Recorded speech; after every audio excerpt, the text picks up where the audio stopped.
Hi again guys, here we are for the last of your videos on balance day adjustments, and in this video we'll have a look at how to do our reversals.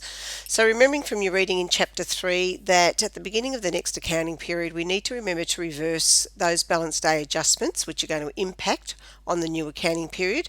So that is any accruals or prepayments that we've recorded. Noting that our balance day adjustments such as taking up leave entitlements, depreciation and bad debts don't require reversing because they're simply just adjusting our figures from the previous year to include all those expenses. When you did your reversals, it was simply just a matter of actually doing the same journal entry, but as the name suggests, in reverse. In Xero, it's just one step easier. You don't even have to do the entry. We just need to find the original entry and just hit a reversing button and adjust the date. Now, before we do that, I thought we'd have a quick look at the chart of accounts. So I'm on the dashboard here. I'm going to accounting and down here to chart of accounts. And what we should see in our chart of account is the balances in those asset and liability accounts as a result of those adjustments that we did. So you can see here we've got the prepaid expenses. We had $180 worth of prepaid insurance. And then down in our liabilities we had accrued wages, $2,000, and our accrued liabilities being rent, including GST that was owing. So these are balances as at the 1st of July. And so now that we are in the new accounting period, we actually want these expense or revenue amounts to actually appear in the revenue and expense accounts. So I'm going to go back to our manual journals now. This time I'll use the shortcut, manual journal. I actually don't want to do a new journal though. I want to find my original journal. So I can just click up here on this breadcrumb menu if you like. And you can see then I get this screen which shows me a summary of all the manual journals. I can see all of them if I want to, just drafts. In this instance I do want to see the posted, and there are 3 journals which we are going to reverse, being the wages, the prepaid and the accrued balance day adjustments. Simply we just click on the original transaction. Over here on the right we go to this drop down journal options menu, select reverse, and what you'll see happen is in this instance where we've got a $2,000 debit to the wages and salaries expense, when I hit reverse the $2,000 expenses become a credit and there is now a debit to the accrued wages account. So that account should come back to zero. The key thing to do, change the date, 1st of July, and post.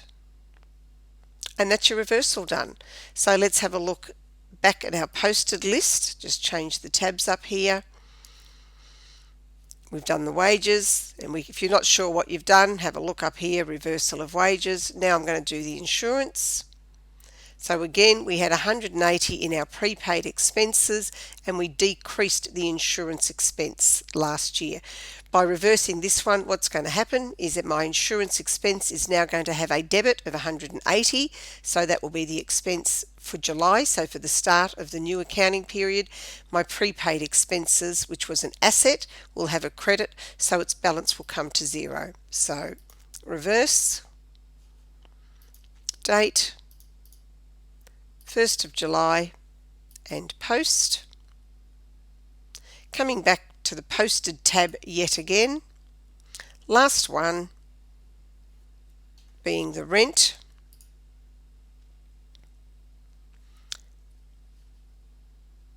That didn't happen. Let's try again. There we go. Rent, journal options, reverse.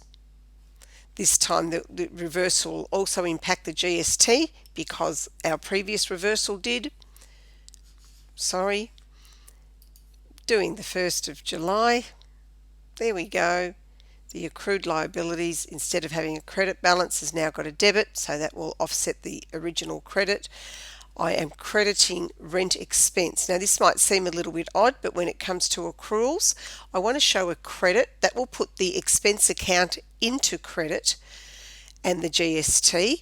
When we then actually make the payment to pay for the rent, we credit the bank and debit the expense account, and the expense account will come back to zero, because what happens, we're paying the expense in July, but it related to the previous accounting period, so we just basically get an in and out amount in this rent expense account and it comes to zero.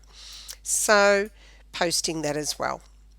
So just to prove that we've done all that, we could go back to this accounting menu, back down to chart of accounts, and we should see our prepaid expenses is now at zero. Sorry, here we go, at zero, and scrolling down to our current liabilities, accrued liabilities zero, accrued wages zero. And if you wanted to have a look what was going on in those accounts, you can see if I hover over the zero, it says view all transactions. I click on there and I can see 2,000 credit, 2,000 debit, and the same would be true for each one. So that's it, quite a simple process, making the job of the accountant a little bit easier than doing that manual accounting. So that's it for now. Until you get to doing your fixed assets, when you'll have some more recordings on Xero, but if you can apply all of this in your assignment, and good luck with that. Bye for now.